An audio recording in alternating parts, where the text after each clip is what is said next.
Bom, pessoal, vamos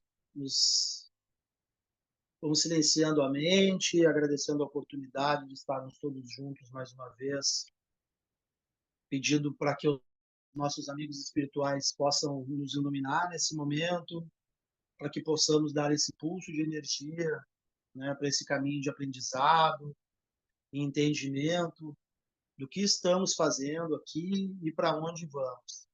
E pedindo mais uma vez que a nossa aula seja abençoada por todos os nossos amigos espirituais, todos os mentores da casa e todos os espíritos que convivem nas nossas aulas. Pai nosso que estais no céu, santificado seja o vosso nome, venha a nós o vosso reino, seja feita a vossa vontade, assim na terra como no céu.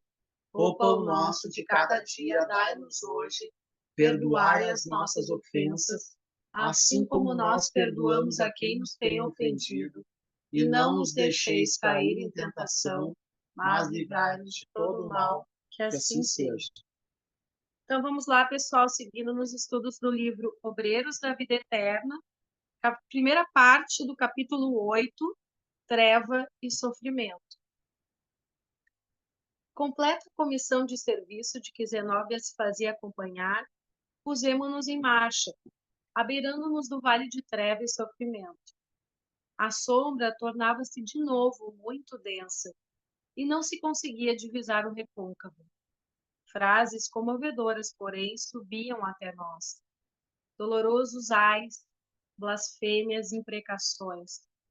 Guardava a ideia de que vastíssimo agrupamento de infelizes se rebolcava no solo embaixo. Os impropérios infundiam receio. Contudo, os gemidos ecoavam-me angustiosamente na alma. Certo, os demais companheiros experimentavam análogas emoções, porque a irmã Zenóbia tomou a palavra esclarecendo. Os padecimentos que sentimos não se verificam à revelia da proteção divina. Incansáveis trabalhadores da verdade e do bem visitam seguidamente estes sítios, convocando os prisioneiros da rebeldia à necessária renovação espiritual. No entanto, retraem-se eles, revoltados e endurecidos no mal. Lamentam-se, suplicam e provocam compaixão. Raramente alguns deles nos ouvem um apelo. Às vezes, Não, não, Bob. intentamos impor. Oh, Gente, tá aberto o microfone. Raramente alguns deles nos ouvem um apelo. Às vezes, intentamos impor-lhes o bem. Entretanto, quando retirados compulsoriamente do vale tenebroso, acusam-nos de violentadores e ingratos, fugindo ao nosso contato e influenciação. Embora o triste conteúdo da notificação, Zenóbia nolo fornecia, inflamado no espírito de serviço, a julgar pelo bom ânimo que transparecia de seus gestos e palavras. A negação deles, continuou a orientadora, não é motivo para qualquer negação de nossa parte. Lembremos-nos de que o esforço da natureza converte o carvão em diamante. Trabalhemos em benefício de todos os necessitados, procurando para o nosso espírito o divino dom de refletir os supremos desígnios. Façam-se as obras da vida, não como queremos, mas como o Senhor determina. Grande é a beneficência do Pai para conosco. Repartamo-la em serviço de fraternidade e esclarecimento, na harmonia comum. Em seguida, 10 cooperadores, obedecendo-lhe as ordens, acenderam focos de intensa luz. Contemplamos então, sensibilizados e surpresos, monstruoso quadro vivo. Vasta legião de sofredores cobria o fundo, um pouco abaixo de nossos pés. A rampa que nos separava não era íngreme, mas compacto e enorme o lamaçal. Em face da claridade brusca, muitas vozes suplicaram socorro em frases angustiosas que nos cortavam a alma. Outras, porém, faziam-se ouvir diferentes, vociferavam blasfêmias, ironias, condenações. recomendou Zenóbia, por necessário ao êxito de nossos trabalhos, nos congregássemos todos em grupo exclusivo, de modo a infundir respeito e temor às perigosas entidades que ali se misturavam aos infelizes, acrescentando: os adeptos da revolta e do desespero encontram-se igualmente aqui, compelindo-nos à severa atividade defensiva. São pobres desequilibrados que tentam induzir todas as situações à desarmonia em que vivem. Em seguida, solicitou ao padre Hipólito dirigisse apelo geral em nome do Senhor às vítimas do infortúnio, para que considerassem a necessidade da transformação íntima. O ex-sacerdote abriu o pequeno manual evangélico que carregava consigo e leu na relação do apóstolo Lucas a parábola do homem rico, que se vestia de púrpura em regalada existência, enquanto o mendigo chaguento lhe batia debalde a porta da sensibilidade. Pronunciou alta e pausadamente todos os versículos, desde o número 19 ao 31, no capítulo 16. Logo após, enchendo o expressivo silêncio, destacou a sentença: lembra-te de que recebeste os teus bens em tua vida, constante do versículo 25, e dispunha-se ao comentário quando certos gritos blasfematórios chegaram até nós, ameaçadores e sarcásticos.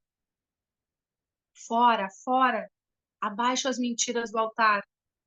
Ataquemos de vez o padre! Estamos bem, somos felizes.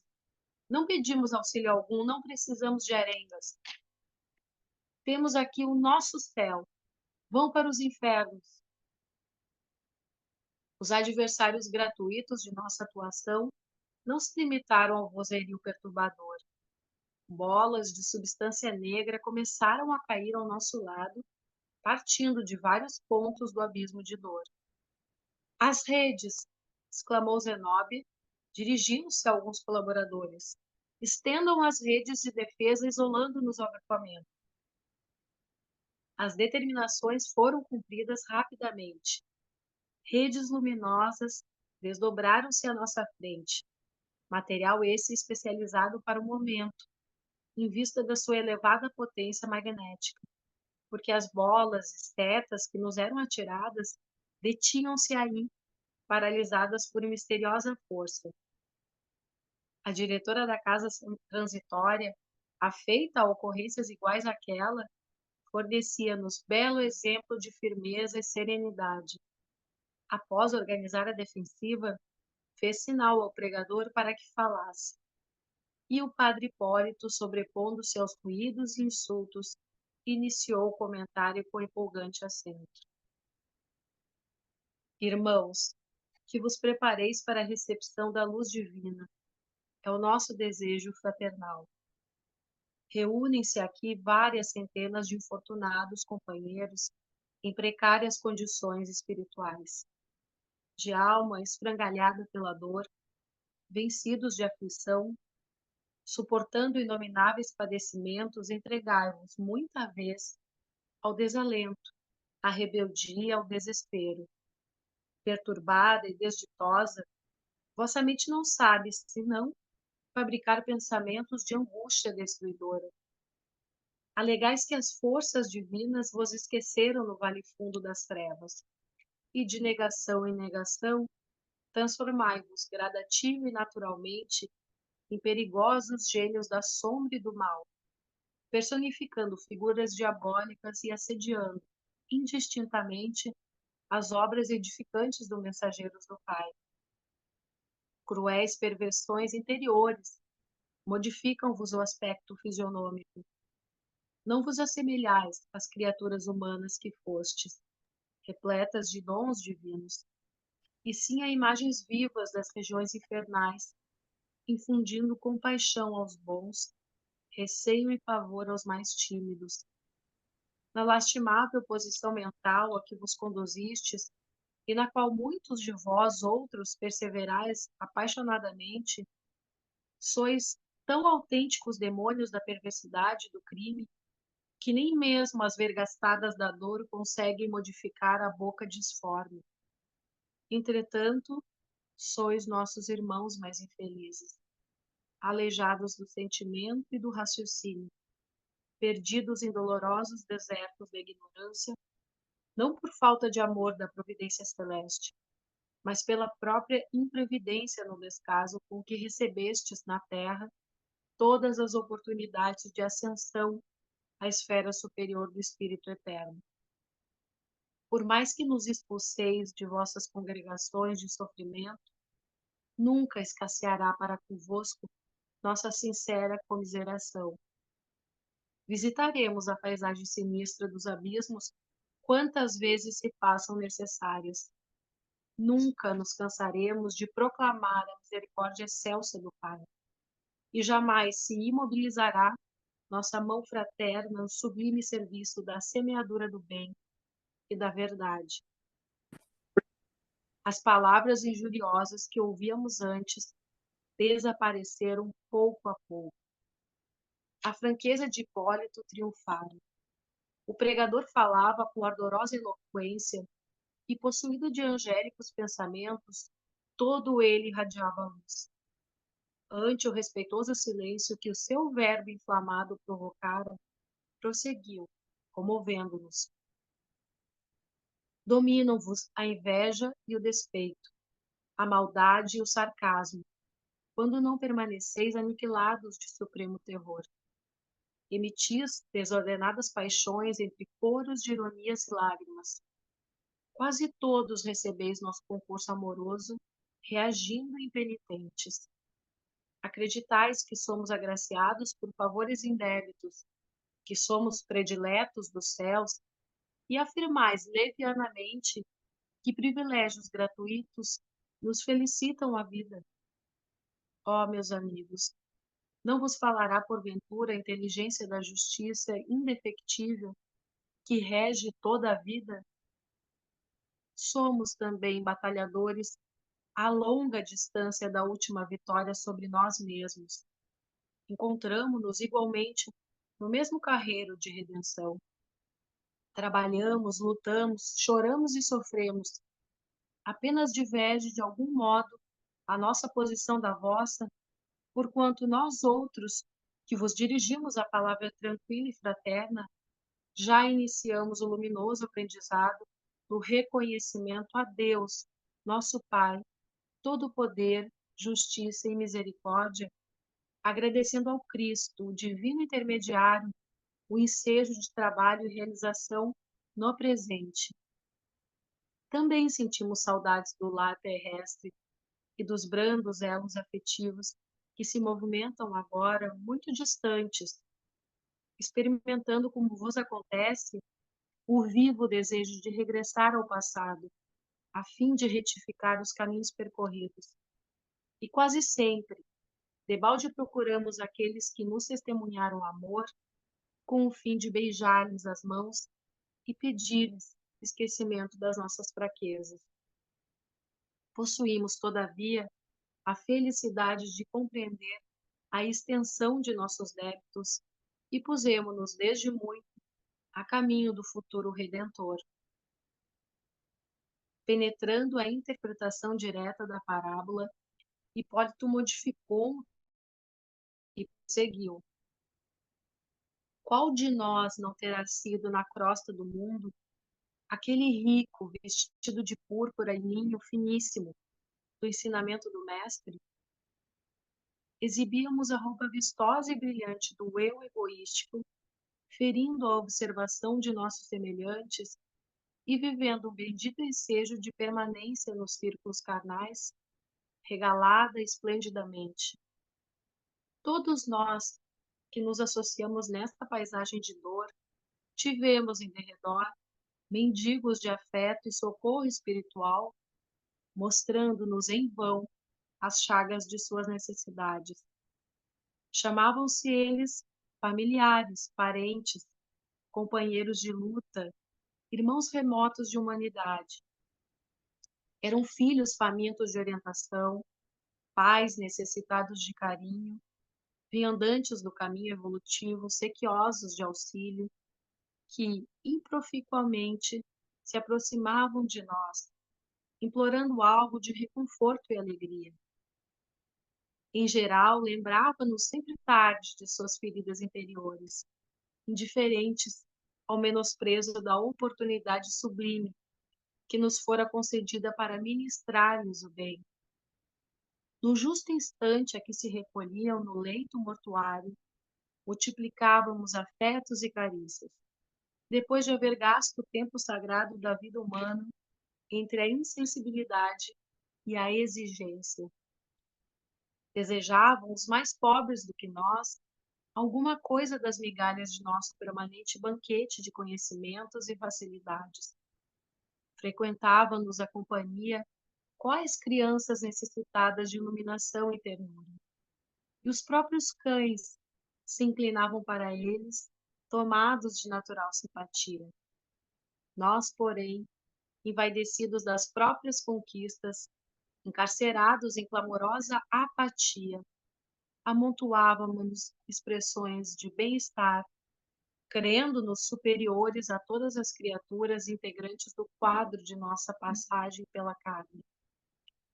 Prisioneiros de nossas criações inferiores, a morte precipitou-nos no despenhadeiro purgatorial, semelhante ao tenebroso inferno da teologia mitológica.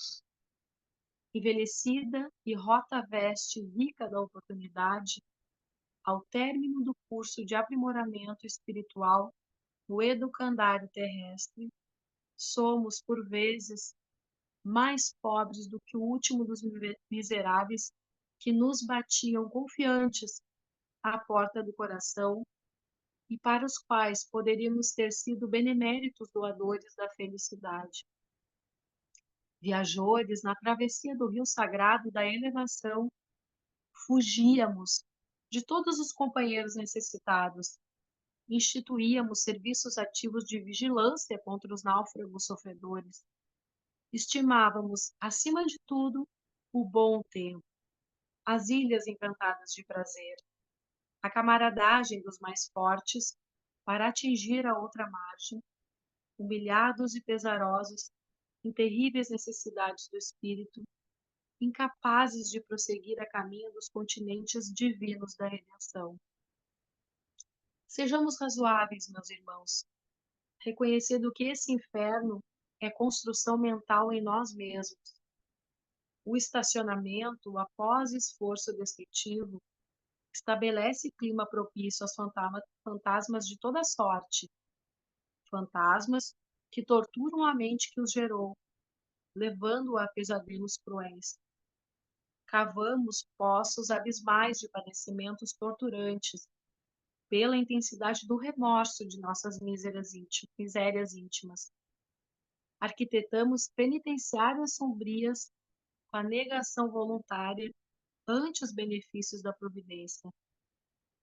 Desertos calcinantes de ódio e malquerença estendem-se aos nossos pés, seguindo-se a jornadas vazias de tristeza e desconsolo supremo. Semelhamo-nos a doentes vagabundos da inquietação e do desalento, pela amargura do que fomos e pela dificuldade quase invencível na aquisição dos recursos para o que devemos vir a ser.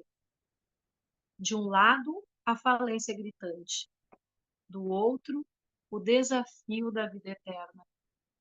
Como o rico infeliz da parábola, todavia, sabemos que muitas de nossas vítimas de outro tempo escalaram altas posições no campo hierárquico da eternidade. Que muitos daqueles mendigos de carinho da estrada humana foram conduzidos a fontes da maravilhosa sabedoria e do inesgotável amor. E assim, por que não impetrarmos o concurso de suas bênçãos intercessórias? Por que não dobrarmos humildemente a serviço, considerando os desvios do passado, a fim de recebermos a sublime e indispensável cooperação do presente? Sabemos, amigos, que muitos de vós outros padeceis atormentados a devoradora sede da água viva do Espírito imortal. que, aflitos e desanimados neste vale de sombras, desejarias romper todos os obstáculos para a recepção de uma gota apenas do líquido precioso, prometido por Jesus aos sedentos que a ele se devotassem de boa vontade. Ah, não basta, porém, a desordenada rogativa de dor, para que o orvalho divino refresque o coração dorido e dilacerado. Urge regenerar o vaso receptivo da alma enferma, alijando a poeira venenosa da terra, para que permaneça puro e reconfortante o rocio do céu.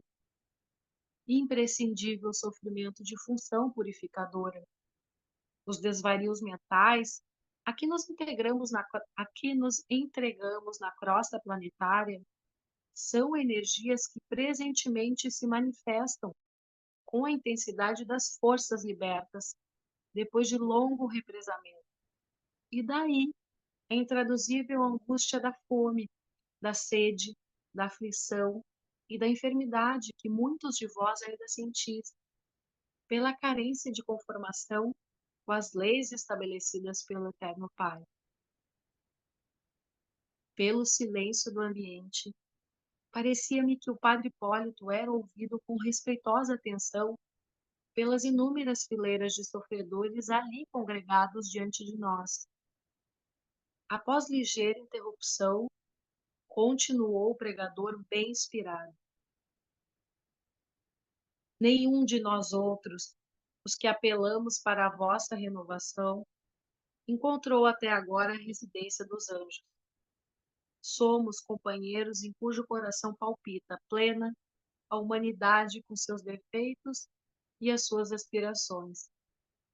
Compreendemos, contudo, o vosso tormento consumidor e trazemos a todos o convite de renúncia aos impulsos egoísticos, concitando-vos ainda ao reconhecimento devido ao Senhor e à penitência pelos nossos erros voluntários e criminosos do passado.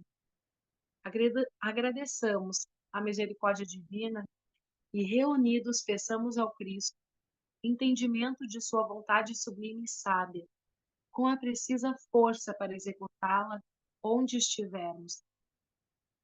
Não roguemos, como o rico enganado da narração evangélica, qualquer vantagem para o nosso individualismo ou para o círculo pessoal de nossos interesses particulares, mas sim a compreensão, suficiente compreensão dos deveres que nos cabem, na atualidade menos venturosa, de acordo com as suas diretrizes salvadoras. E cheios de confiança nova, aguardemos o porvir, em que a terra, nossa grande mãe, nos oferecerá generosa outras ocasiões fecundas de aprender e resgatar, santificar e redimir. Nesse momento, o ex-sacerdote sustou por longos instantes a pregação, possibilitando-nos detido exame do quadro exterior. Longas filas de sofredores acorriam de todos os recantos, fitando-nos a claridade das tochas, a distância de 30 metros aproximadamente. Estendiam-se em vasta procissão de duendes silenciosos e tristes, parecendo guardar todas as características das enfermidades físicas trazidas da crosta, no campo impressivo do corpo astral. Viam-se ali necessitados de todos os tipos. Aleijões, feridas, misérias exibiam-se ao nosso olhar, constrangindo-nos os corações. Muitos deles, ajoelhados, talvez na suposição de que fôssemos embaixadores do celeste poder, em visita ao purgatório desditoso, mantinham-se em posição de supremo respeito, embora deixando transparecer na face angustiada indescritíveis padecimentos. De olhos ansiosos, falavam sem palavras do intenso e secreto desejo de se unirem a nós. Entretanto, algo lhes coibia a realização. Semelhavam-se a prisioneiros, suspirando pela liberdade. Por que não corriam ao nosso encontro? Por que não se ajoelharem junto de nós em sinal de reconhecimento sincero a Deus, desejando penetrar a causa daquela imobilidade compulsória? Compreendi sem maiores esclarecimentos o que se passava.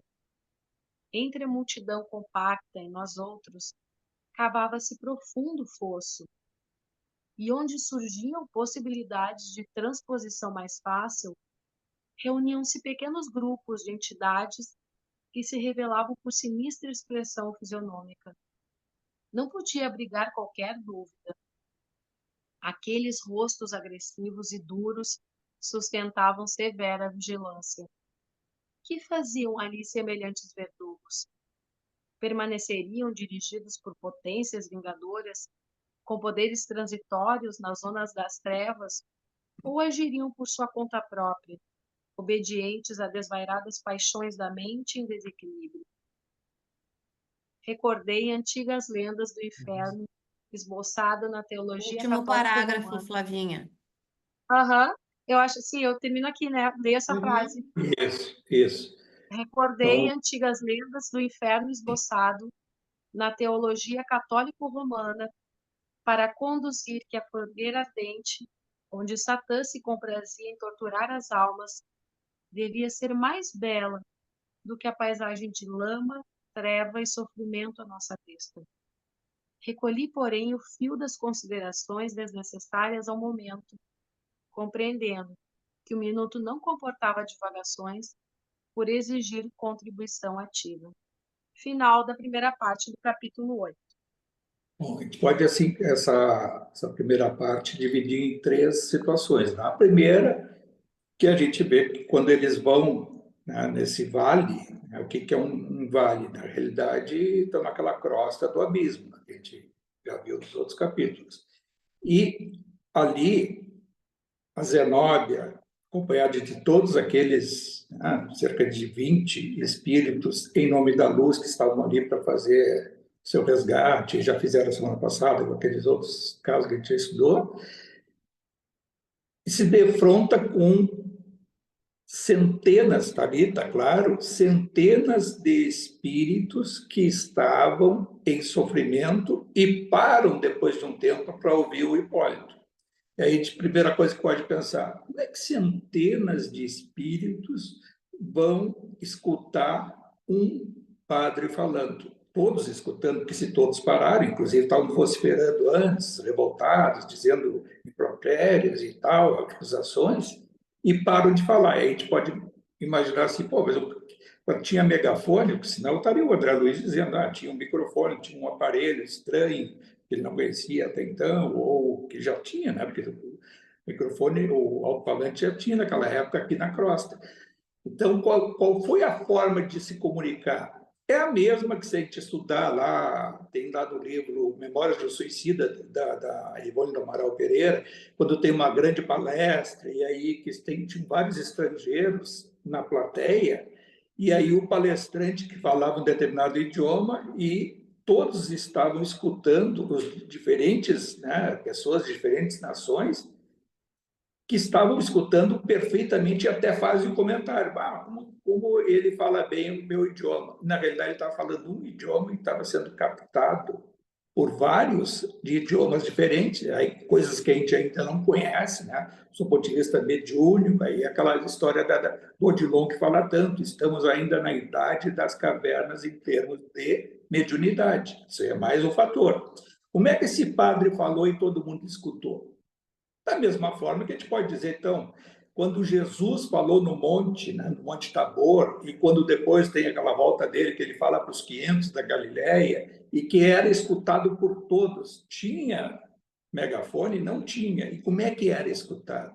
Aí é uma questão também mediúnica de algum artifício que nós não conhecemos encarnados, que não adianta alguém aqui ir para cima de um monte ou de um muro, né, e vai falar para 500 pessoas, não vai conseguir ter a sua voz audível para todos aqueles, ou grande parte. Então, tem algum mecanismo que é via o quê? A essência da comunicação, que é o pensamento.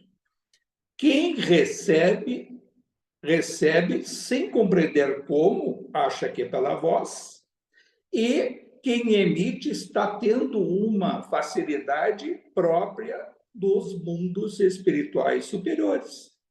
Da mesma forma que tem alguns que acham que espírito se comunica, em geral, pela voz. E não é raramente um espírito se comunica pela voz. A gente percebe que seja, parece que é a voz, mas é via pensamento. E aí, quanto mais o médium aperfeiçoa essa forma de comunicação, que qualquer um pode desenvolver, tá? Isso é inerente a qualquer pessoa, é pelo canal que se chama da oração, e cada um vai se conhecendo e vai vendo qual vai ser a resposta que o mundo espiritual está nos dando. Alguns aí, os religiosos, o evangélico, o católico, vai dizer, eu recebi, Deus me disse tal coisa.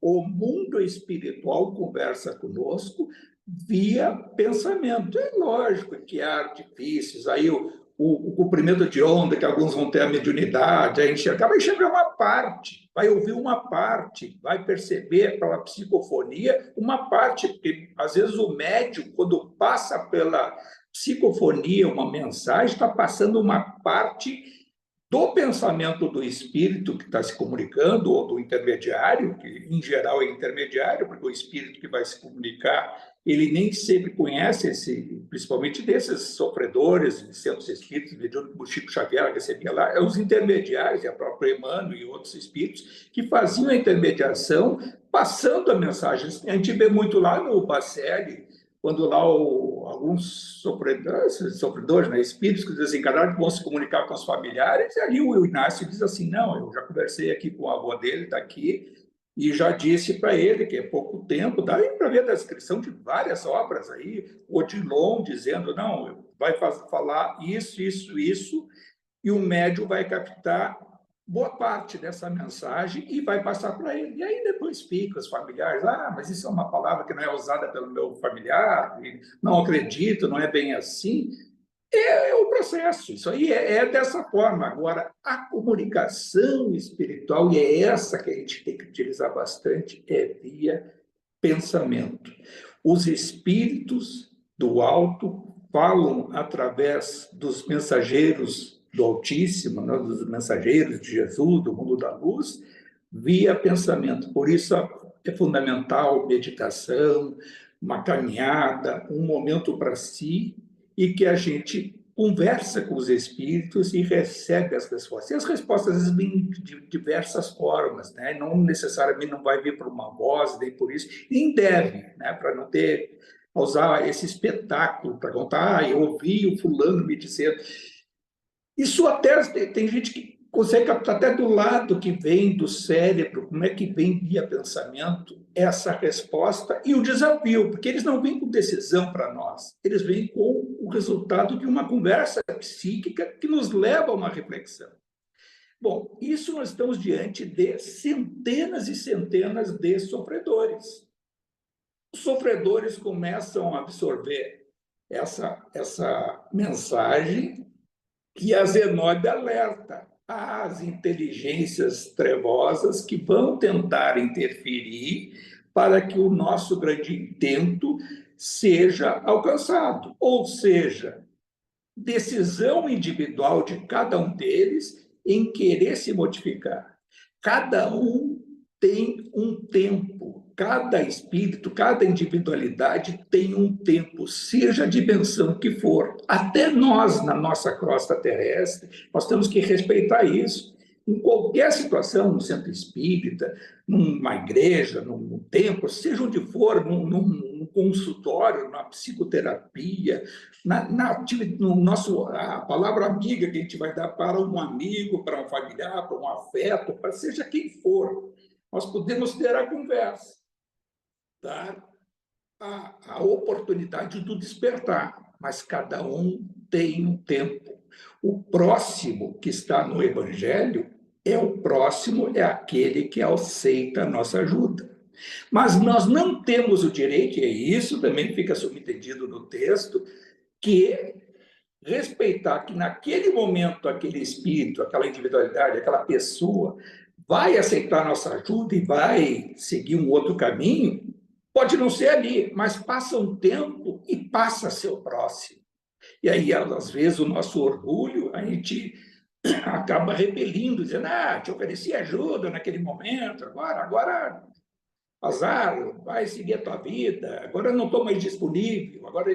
Isso acontece até no meio religioso, acontece em centro espírita, pessoas que são feridas no seu orgulho quando ofertam a sua ajuda e é negado ou renegado, e aí, num segundo momento, nós fazemos isso com quem? Está ali no texto, essa palestra do Hipólito, do Padre Hipólito, ela é maravilhosa, se a gente estudar palavra a palavra em cada sentença. E aí começa toda essa pregação dele, foi com a citação do Evangelho de Lucas, lá no capítulo 16, parece que é o que é citado, é a parábola do homem rico e do mendigo. Em linhas gerais, para a gente entender, porque a gente às vezes lê a Bíblia, lê o Evangelho. E por que Jesus falava por parábolas? Para a ideia que ele estava passando se perpetuar pelo tempo. E se ele dissesse, tinha um vizinho fulano de tal, que aconteceu isso e aquilo, é um fato que todos conheciam naquela época e que não ia se perpetuar. Agora, a parábola, que são comparações, ele levava ao grande pensamento. Lendo esse evangelho, eu me lembro que até quando... Passando, o Evangelho de Lucas é chamado o Evangelho de Maria. Por quê? Lucas não conheceu Jesus, ele era um médico, a gente viu lá na obra Paulo e Estevão, né, aquela passagem Cafarnaum e outras, em Éfeso, que ele conviveu com Maria de Nazaré depois da crucificação de Jesus. Porque o Lucas veio conhecer o Paulo, e através do Paulo, que teve contato com os outros apóstolos, principalmente o João, e o João, que era jovem, morando com Maria, e o Lucas, com a curiosidade dele, uma bagagem intelectual, ele era médico, né? Ele teve uma convivência direta com Maria, e ele fazia muita pergunta para Maria. Maria contou para ele desde a infância de Jesus. Tanto é que é o único evangelho que cita aquela parte de Jesus, lá por 12 anos, aquilo que ele vai no templo e tal, dá aquela passagem, porque é um relato de Maria.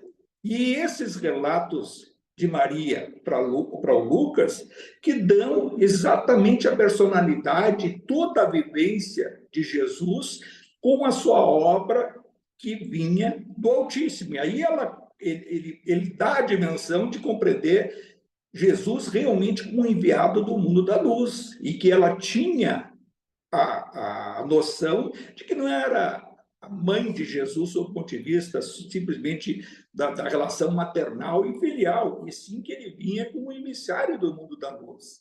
E Jesus, nessa parábola, conta a Maria que ele transcreveu, e que ela tem aí, quantos versículos? 30, 32 versículos, fala da questão da riqueza, fala da questão do homem, e nesse miolo que ele comenta aí, do homem rico e mendigo, é muito conhecida essa passagem do Evangelho, e esse homem rico, aí Jesus disse, tinha um homem rico, muito rico, próspero, né? E aí, com púrpuras e tal, e aí ele cita que na casa deste homem rico, na frente da sua casa, tinha um mendigo, cheio de chagas purulentas pelo seu corpo, e até que um dia o mendigo pede ao homem rico que ele possa ficar embaixo da sua mesa, enquanto que ele se alimentava e jogava fora as migalhas, que os cachorros é que consumiam. E esse homem mendigo se aproxima da mesa e comendo as migalhas do homem rico. E os cães que estavam acostumados a se aproximar da mesa acabam não tendo o que comer, porque o mendigo, faminto, estava consumindo. E os cachorros começam a lamber as chagas do mendigo. Passado alguns anos, morre o mendigo. E mais alguns anos, morre o homem rico. E aí se defrontam, e aí essa é a comparação, o Hipólito começa a dizer ali, o que essas centenas de sofredores percebem? Percebe que ele estava se referindo a eles, né? Como sendo o quê? No mundo espiritual, lá nas trevas, nesse abismo, nesses vales, né? Estava o homem rico enxergando do outro lado o mendigo ao lado de Abraão. Aí grita o homem rico: Abraão, quem sois?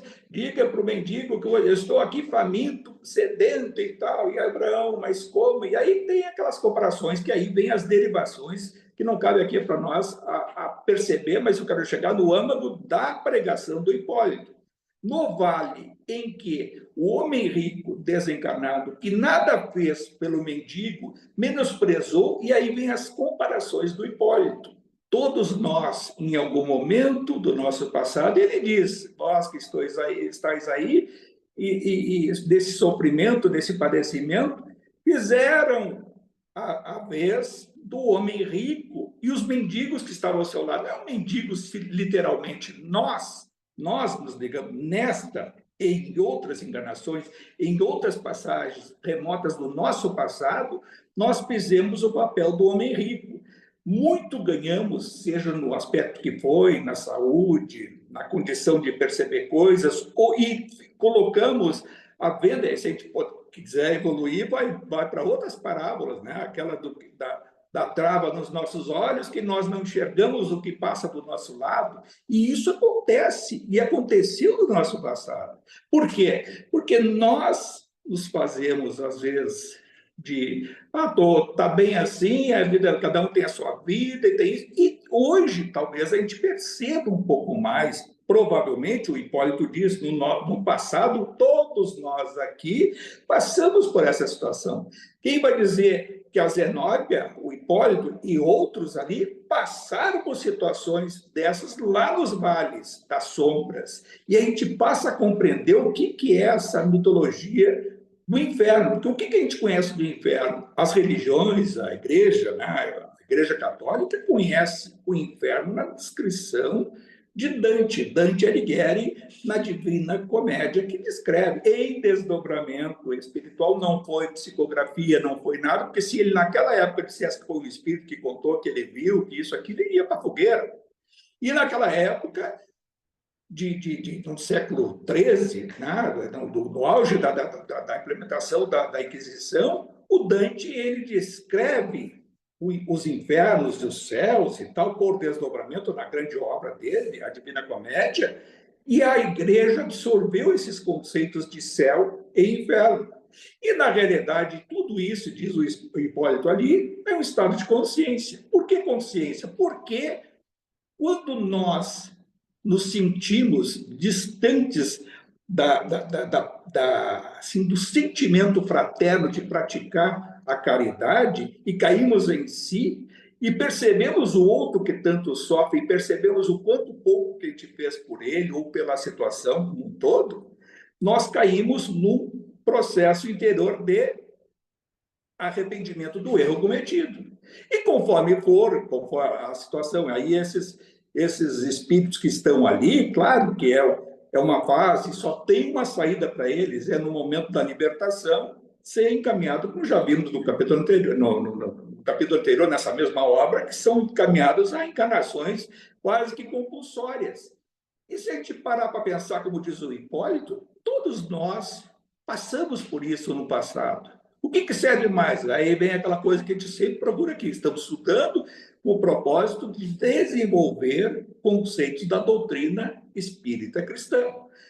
Como a nossa reflexão para isso? É que nós, muito provavelmente, já passamos por situações semelhantes e mais vai ser cobrado a nossa consciência o quanto menos a gente for fazer em relação à assistência aos outros, a não se tornar mais próximo do homem rico e ter a capacidade de percepção que o mendigo não é um mendigo chaguento como aquele ali, mas sim aquele que mais necessita do nosso auxílio. E esse auxílio de diversas formas, do olhar fraterno, de uma ajuda, de uma palavra amiga, de um sorriso, de um compartilhar, né, do momento de felicidade, ou ser solidário no momento da tristeza, e assim sucessivamente, de diversas formas.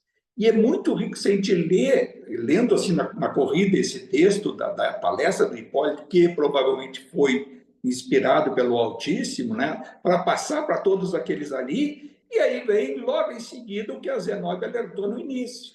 Os agentes das trevas, as inteligências dessas regiões infernais, vão fazer com que essa pleia de espíritos sofredores não recebam a inspiração e a reflexão final para a mudança de atitude. E é o que acontece no fim, que a gente até vai ver agora na parte final, foi quando são acusados, esse padre é acusado de blasfêmias, isso e aquilo, e muitos se dão conta, eu estou entrando no jogo deles, e aí se retraem e acabam não absorvendo a invocação, a libertação. Veja o quanto que é difícil o processo de libertação dos espíritos, a cada um de nós, de mudança, é muito difícil. Por que é difícil?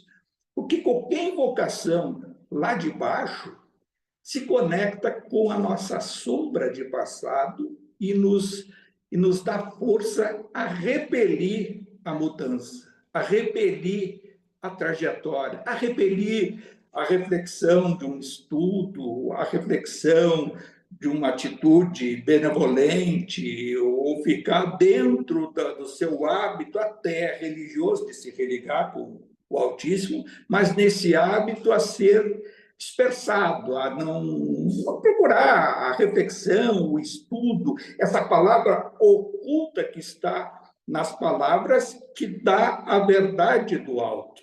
O Evangelho parece ser assim, não é a palavra decorada, e sim extrair o âmago da coisa e que sirva isso para a nossa individualidade e que, servindo, possamos compartilhar com aqueles que vivenciam conosco no mundo dos chamados encarnados e mundo espiritual também.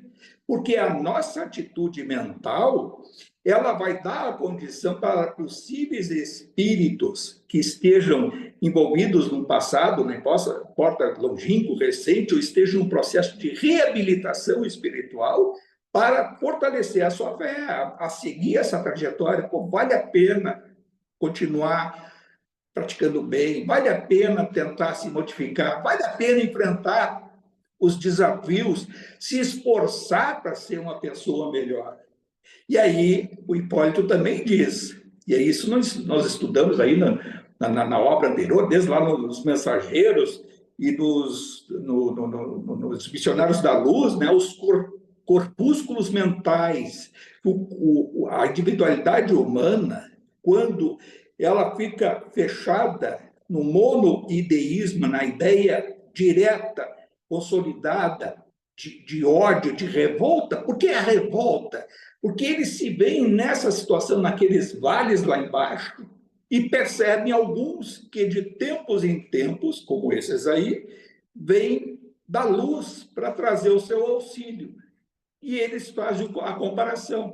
Pô, eu aqui, aí como aquele outro padre da semana passada, eu que fui padre, eu que fui religioso, eu que fiz isso, fiz aquilo, sou condenado e eles são os escolhidos do céu.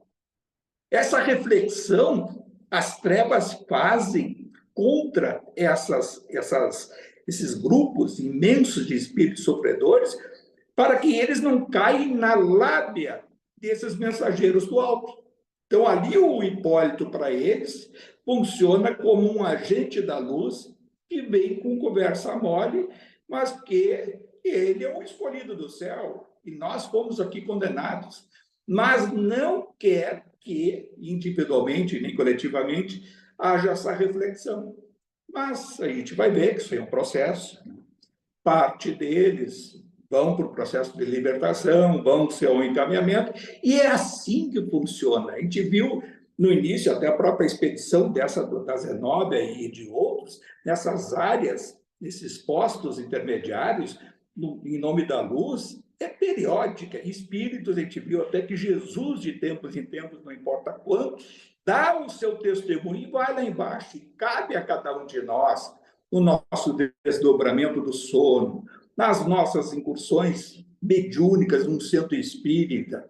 Vai ocorrer, muito provavelmente vai ocorrer quando a gente desencarnar, se tiver um determinado equilíbrio, de voltar a essas regiões e dar o seu grande auxílio de resgate a essas entidades, de levar a palavra do Evangelho, de levar o conforto, mas isso com prazer, não é com sofrimento, não é com, eu tenho que fazer isso, me cansa muito e tal. Se não está tendo forças, ora, eleva o pensamento e pede forças. Porque para esses aí é muito fácil, vai dizer lido, para o Hipólito, que provavelmente tem ascensão espiritual a outras áreas, a própria Zenobia e outros, que a gente viu que ficam tempos estagiando nessas áreas. Ela fica de tempos em tempos, ou seja, de ano em ano num revezamento, porque nem é também dado o sacrifício para espíritos a vivenciarem durante longos tempos nessas áreas. A gente vai ver até em outras horas do André Luiz, própria Libertação, que os espíritos fazem estágios intermediários inferiores. Assim como numa sessão espírita, alguns médiuns que às vezes são invocados outras entidades, e há o processo de resgate, aquilo que a gente já estudou no livro anterior, de fazer aquela doutrinação de espíritos, não vai fazer de uma forma permanente, não vai ficar toda noite e depois volta e tem que sair dali renovado. Às vezes ocorre de, durante a noite, sermos convocados a chegar nessas áreas, mas não significa, vai acordar de manhã exausto e tal. Esse processo de auxílio em nome da luz, ele é feito com muito equilíbrio e com muita fraternidade e com prazer de servir. É o amor que vivenciamos, é a energia sublime que dá o êxtase à individualidade humana. Então, eu acho assim, essa questão de respeitar o momento de cada um, esses espíritos são respeitados, não adianta, porque o André Luiz faz ele vê o ranger de dentes, ele vê o desespero, que dá uma dor no coração de quem vê, mas dentro do seu psiquismo, esses espíritos nem todos estão preparados ao processo de resgate. E isso tem que ser respeitado. Se não for respeitado, o espírito não vai seguir. Já chegam aqueles que têm a recaída e retornam. Não pense que todo espírito que a gente não pode imaginar que todo espírito que é resgatado no seu processo de libertação, ele segue o caminho. Muitos têm recaídas. E as recaídas são fatais, muitas vezes, e isso acontece no mundo dos encarnados e acontece no mundo espiritual, da nossa crosta aqui, daqui para inferior, que as recaídas elas não ocorrem só no mundo dos encarnados. Aquele que foi um devasso, que fez isso, foi um criminoso, cometeu uma série de deslizes e vai seguindo um caminho de progresso e daqui a pouquinho vem a recaída e sucumbe. Mas esse processo nunca, os erros nossos não são permitidos a ponto de Deus, o Criador, em nome da luz, e sermos abandonados. Nós é que nos afastamos do mundo da luz e que criamos uma energia tão densa que os espíritos, quando estão do lado, estão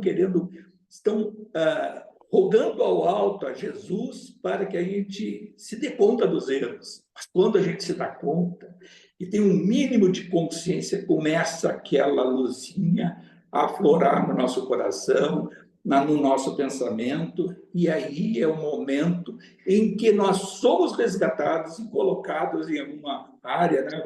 E pode ser, geralmente até, pode ser numa maca, vai ser levados a uma área intermediária de exaustão e que nós vamos ter a oportunidade de retomar o nosso equilíbrio. Eu acho que, em linhas gerais, essa primeira parte fica assim. A gente estava falando...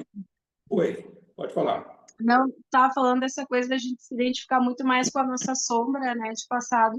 Como é difícil a gente mudar padrão de sentimento, né, e de pensamento, né? Eu acho que é isso que nos faz ter essas recaídas constantes. Como é difícil mudar uma situação, um padrão do meu jeito de agir, de reagir, e mesmo eu tendo consciência, eu fazer diferente.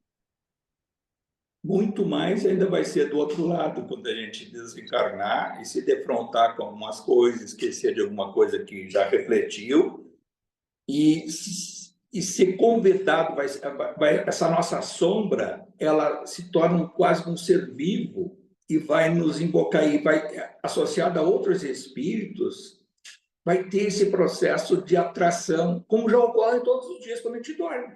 A gente pensa que não, que dormindo a gente também não é atraído a essas áreas, e a gente leva o propósito de procurar ser uma pessoa melhor, um espírito melhor, mas a sombra nossa, por exemplo, as tentações nossas vão ser mostradas à nossa frente. Aí quando está lá, está no Evangelho, Jesus foi tentado, aquela coisa figurada, que Jesus foi tentado pelo demônio, né? E aí dão para ele todas aquelas facilidades. Imagina para cada um de nós.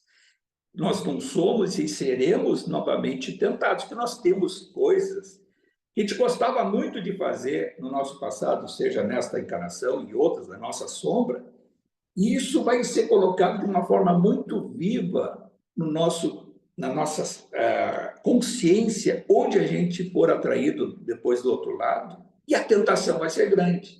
E assim também ocorre durante a encarnação.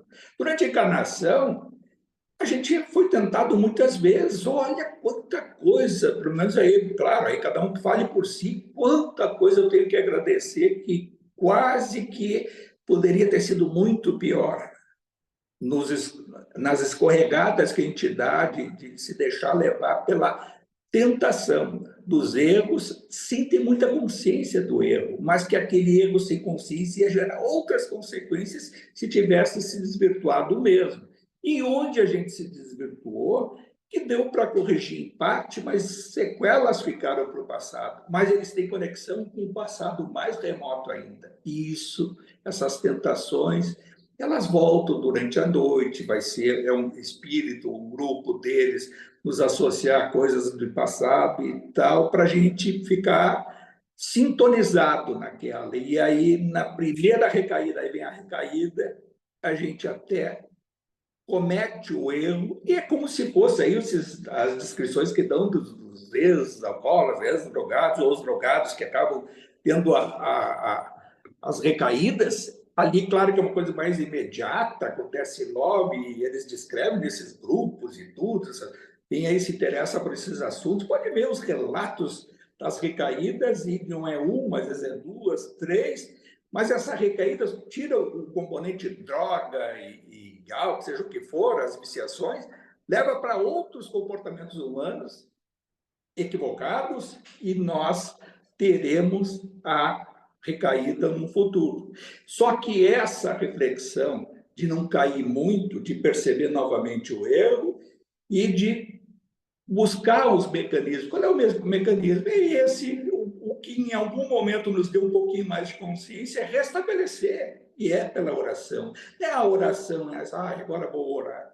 Essa sintonia quase que permanente de conversar com esse mundo espiritual e pedir para ele, mesmo quando vem um pensamento, às vezes, na nossa mente, né? Mas como é que eu estou pensando isso? É uma sombra de passado.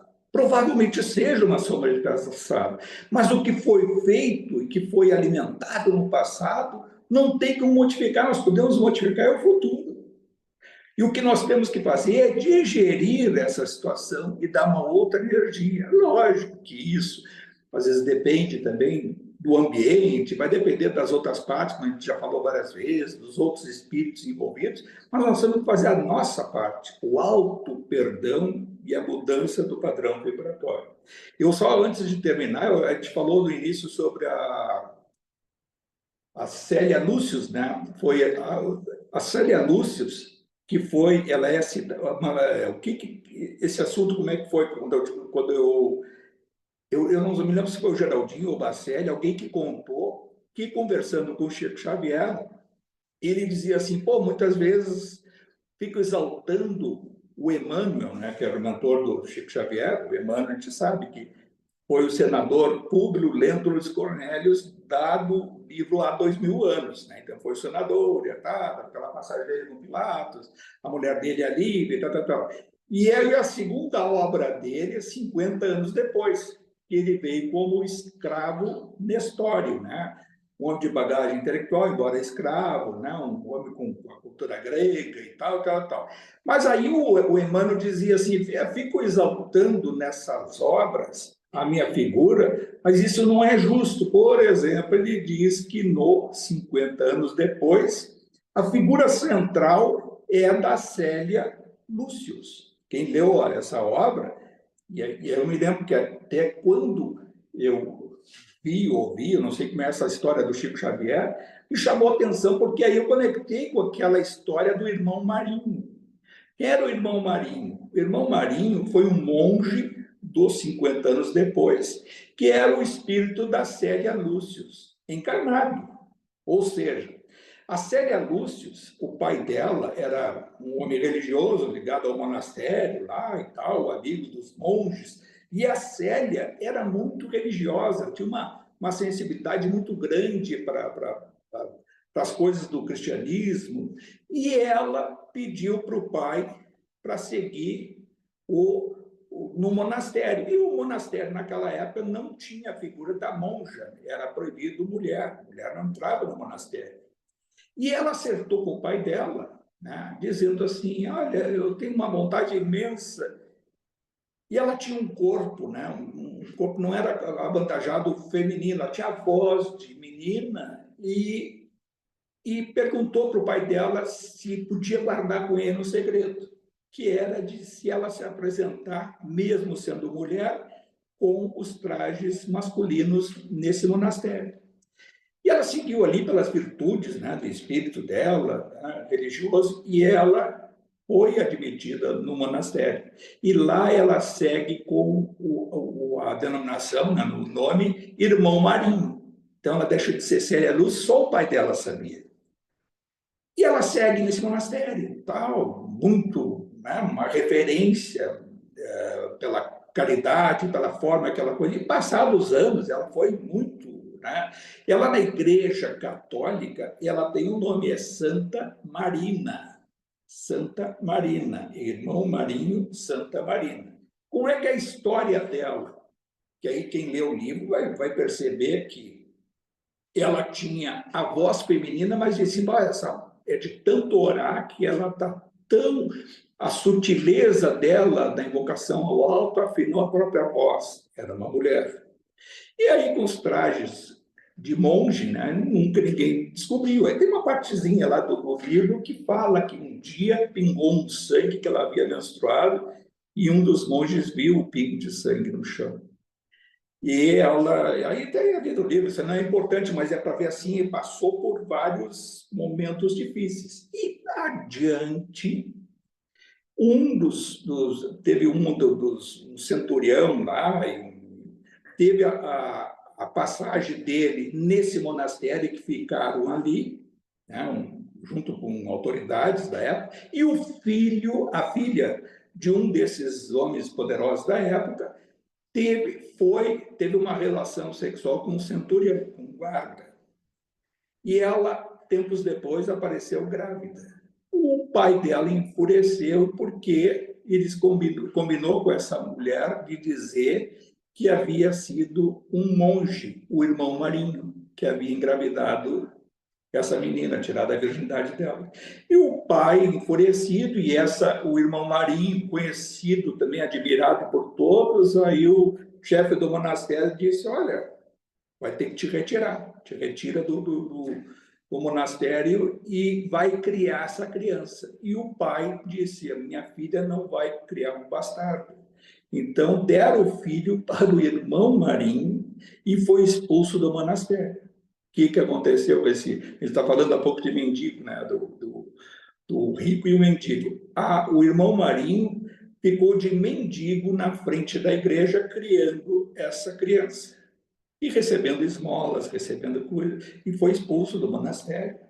Passado poucos anos, morreu essa criança, né? Claro, desnutrida, mal acomodada na rua, foi criada na rua, porque morreu o pai do irmão Marinho. Né? Morreu e guardou com ele esse segredo. E não tinha mais ninguém que soubesse da situação de que ela era uma mulher vestida de homem. para poder servir a Jesus no monastério, vejam só. E aí morre essa criança, passado alguns meses, e já tinha passado o escândalo e tal, e aí admitiram novamente ela no monastério. E ela seguiu ali como irmão Marinho, e teve servindo aos pobres, caridade, praticava curas e tal e tal. Era um símbolo daquela época nesse monastério. Uma figura assim muito admirada. Que aconteceu anos e anos depois, ela morreu. Quando morreu, se aproximaram os monges e disseram assim, vamos colocar um hábito novo, uma roupa nova. Tiraram a roupa e viram que era uma mulher. E aí aqueles que vivenciaram aquele passado disseram assim, pô, ela engoliu seco aquela acusação de ter engravidado uma menina, teve que criar, foi expulsa, trabalhou todo esse processo de acusação, perdoou a todos aqueles que haviam ofendido e teve esse destino. E só no momento do seu sepultamento, quando colocaram um hábito novo para ser sepultada, eles percebem que toda aquela injustiça de muitos anos atrás que foi cometida contra ele, e ele engoliu seco, ela, né? E a igreja depois, né, anos depois, ela foi santificada, porque teve uma série de curas e tal, e aí Santa Marina, né? Santa Marina, que tem um dia tal que é a invocação desse irmão Marinho. E aí tem essa coisa, diz o Geraldinho, que ela seria a Alcione, e aí quem leu Alcione vê que a Alcione já estava sublimada, isso aí 50 anos depois. A Alcione já é na época da Idade Média, então já tinha esse sublimado espiritualmente, e pede para retornar, porque tinha uma necessidade de resgate com alguém vinculado a ela. Quem sabe não seja esse que engravidou a menina e que se culpou do outro lado, e que não seja esse o espírito, o grande motivo do pedido de Alcione para reencarnar, e que aí ela é alertada sobre possíveis erros e tal. Só o mundo espiritual, quando a gente... Eu gosto de fazer essas relações, e até alguns dizem, o Bacelli, por exemplo, recebe muito do Inácio, e ele não gosta de falar nessas coisas, fulano foi isso, foi aquilo. Mas essas conexões, elas são muito bonitas, porque nos dá assim a dimensão de plano espiritual e as coisas vão se encaixando. E quando a gente acha, então o que acontece com a gente, com isso, tem alguma relação, pode ter, e aí junta com algum sonho, algum desdobramento, as coisas se conectam muito e haverão de se conectar mais ainda logo adiante. E esse logo adiante pode ser o minuto seguinte, pode ser décadas seguintes, mas essa conexão vai se dar e a gente vai perceber quanta coisa. Por isso que é importante esses momentos de reflexão, de buscar o assunto que se lê de uma forma mais aprofundada e comparativa, porque quando a gente vai fazendo essa associação, vai compreendendo mais ainda, como também no Evangelho, né? Vai estudando o Evangelho de Lucas e vai percebendo tudo aquilo, então aquela comparação que fez Jesus, quer dizer muita coisa para nós todos, quando nós estamos de que lado do vale? Daqui ou do outro lado, lá onde está Abraão com o mendigo? Nós estamos aqui percebendo ainda os nossos erros cometidos e olhando para o mendigo e percebendo do lado quantas vezes nós também damos as migalhas para o lado, achando que nós já somos autossuficientes. Isso vale para tudo, tudo, tudo, até para a compreensão dessas coisas. Nós sabemos muito, muito pouco do muito ainda que a gente vai ter acesso. E quanto mais a gente percebe e acha que sabe, menos sei de que nada sei, né? Aquela coisa do filósofo. Mas eu acho que é isso aí, tá? Só queria fazer esse preâmbulo, porque antes a gente estava falando sobre a questão do renúncia e me lembrei dessa história desse monge da Célia, Lúcius, que foi o irmão Marinho e que para a igreja é a Santa Maria. Muito interessante a história e muito bonito de tudo, né? Que a gente reflete, estuda e procura fazer.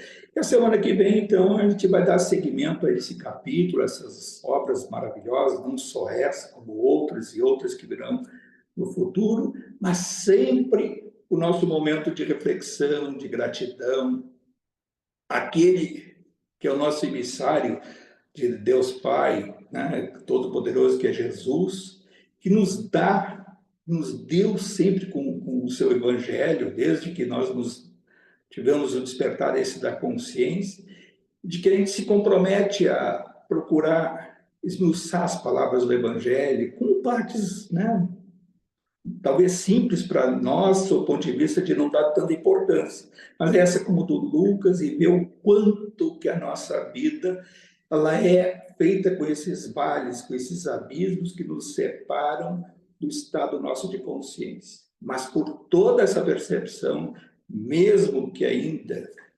deficiente e muito assim imperfeita, nós agradecemos sempre aos mensageiros do alto que nos auxiliam, que nos inspiram e vamos seguir e persistir neste caminho. Pai nosso que estais nos céus, santificado seja o vosso nome. Venha a nós o vosso reino e seja feita a vossa vontade, assim na terra como no céu. O pão nosso de cada dia que nos dai hoje, perdoai as nossas ofensas, assim como nós perdoamos a quem nos tem ofendido. E não nos deixeis cair em tentação, e livrai-vos de todo o mal, Senhor, e que assim seja. Muito obrigado, pessoal, pela oportunidade.